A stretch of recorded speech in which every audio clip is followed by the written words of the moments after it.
On va s'intéresser aujourd'hui à l'une des relations les plus complexes, les plus fascinantes de l'Antiquité, celle qui unit et qui oppose Rome et le monde grec.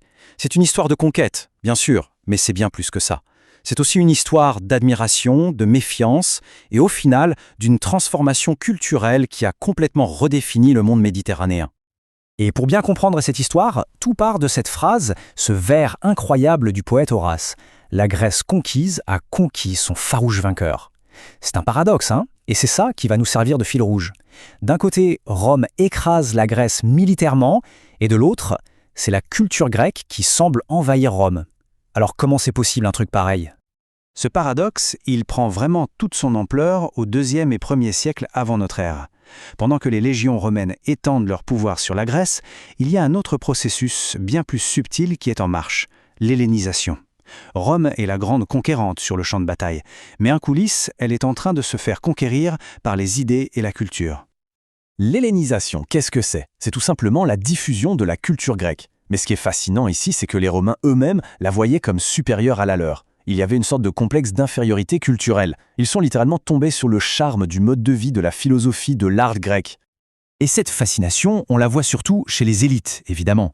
Les grandes familles aristocratiques, comme les Scipions par exemple, se jettent à corps perdu dans l'hellénisme.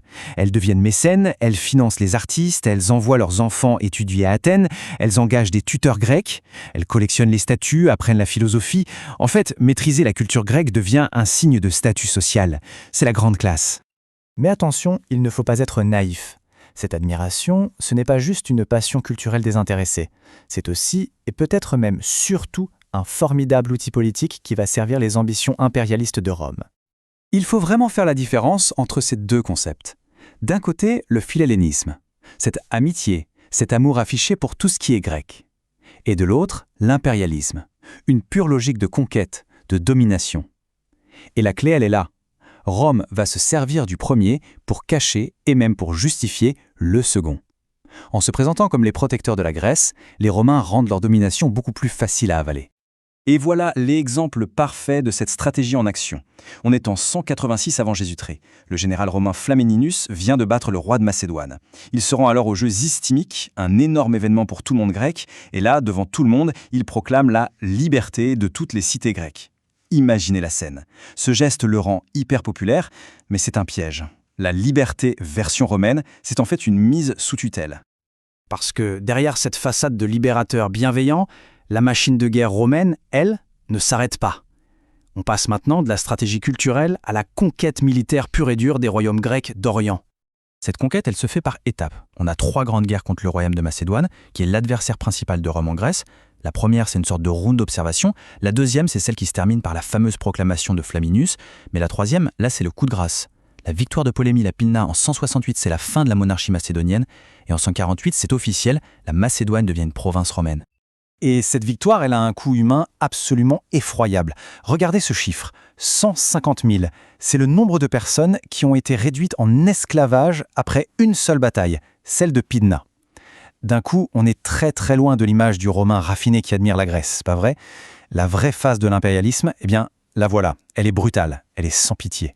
Forcément, cette double dynamique, conquête militaire d'un côté, invasion culturelle de l'autre, ça ne se fait pas sans créer de grosses tensions à Rome même. Une partie de l'aristocratie commence à voir cette influence grecque d'un très très mauvais œil.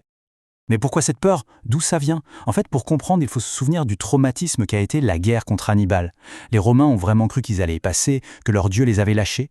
Du coup, en réaction, ils se sont crispés sur leur tradition, le fameux mos maiorum, les mœurs des anciens, et ils ont commencé à voir ces nouvelles habitudes grecques comme une menace directe à l'identité romaine, à la cohésion de la cité. Et cette réaction, elle est incarnée par un homme, Caton l'Ancien. C'est un sénateur très influent, très respecté, et il va mener une véritable croisade contre ce qu'il considère comme une décadence.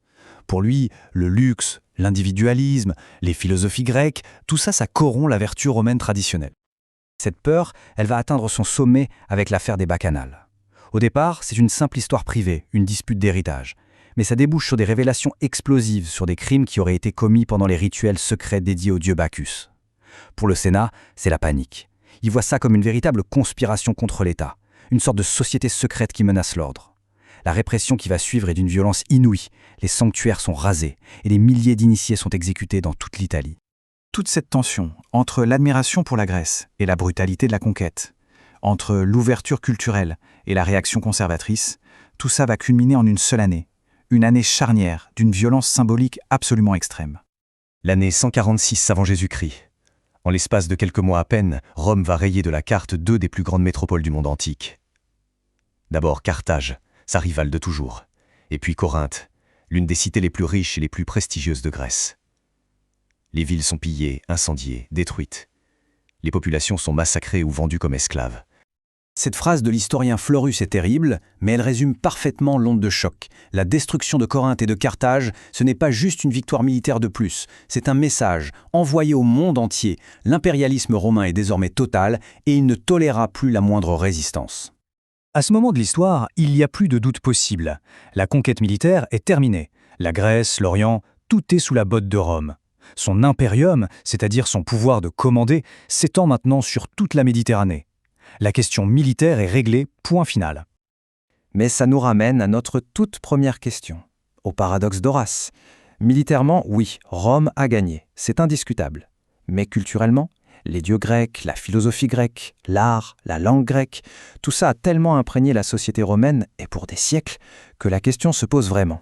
Alors au final, qui a vraiment conquis l'autre ? C'est une question qui, je crois, reste ouverte.